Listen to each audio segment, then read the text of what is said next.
အားလုံးပဲမင်္ဂလာပါရှင် Story Collection Channel အနေနဲ့ပြန်လည်ကြိုဆိုလိုက်ပါရရှင်ဒီနေ့မှာတော့ဒီ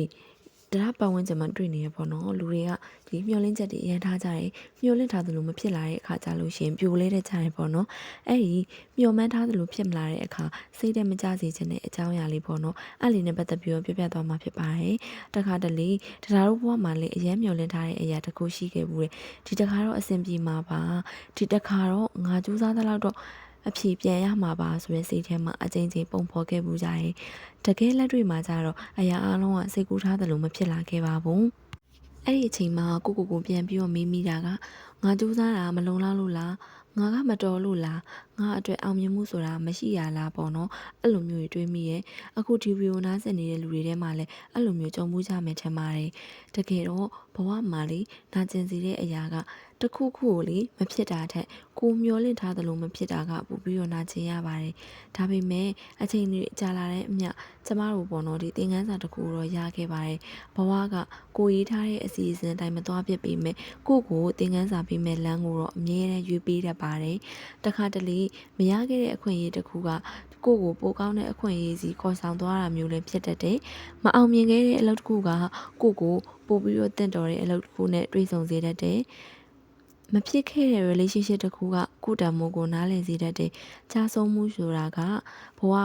မင်းမတော်ဘူးလို့ပြောနေတာမျိုးမဟုတ်ဘဲနဲ့ဒီနည်းနဲ့မဟုတ်သေးဘူးထပ်ပြီးတော့စူးစမ်းကြည့်ဆိုပြီးတော့ပြောနေတာမျိုးလည်းဖြစ်တတ်ပါတယ်။ဒါတို့ကလေတခြားသူတွေရဲ့အောင်မြင်မှုကိုပဲမြင်တတ်ကြတယ်။ဒါပေမဲ့သူတို့ဘယ်နှခါကြရှုံးခဲ့လဲဆိုတာကိုတော့မမြင်တတ်ကြပါဘူး။ပန်းတပွင့်ကိုကြည့်လို့ရှိရင်လှပတဲ့ပန်းပွင့်ကိုပဲမြင်တတ်ကြတယ်။မြေကြီးရောက်မှာအမြင့်ကဘလောက်ကြာအားထုတ်ခဲ့ရလဲဆိုတာကိုမမြင်တတ်ကြပါဘူး။လူတွေကလည်းအဲ့လိုပါပဲ။အောင်မြင်မှုတွေမရှိခင်တိတ်ကလေးအားထုတ်ခဲ့ရတဲ့အချိန်တွေရှိတယ်ဆိုတာကိုမတွေးတတ်ကြပါဘူး။အဲ့ဒီအချိန်တွေကအတိတ်ပဲမရှိတဲ့အချိန်တွေမဟုတ်ပါဘူး။ကိုပို့ပြီးတော့တန်မာလာအောင်လုပ်ပေးနေတဲ့အချိန်တွေပါ။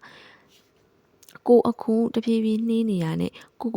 နောက်ကျတယ်လို့မဆိုလိုပါဘူးလက်ကဖြည်းဖြည်းသွားတယ်ဒါပေမဲ့သူ့ပန်းနိုင်ကိုသူရောက်တယ်တချို့လူတွေကကြတော့ဘောနော်အသက်20ကျော်မှအောင်မြင်တယ်တချို့လူတွေကြတော့အသက်40ကျော်မှအောင်မြင်တယ်အောင်မြင်တဲ့အချိန်ကမတူလို့ဘဝ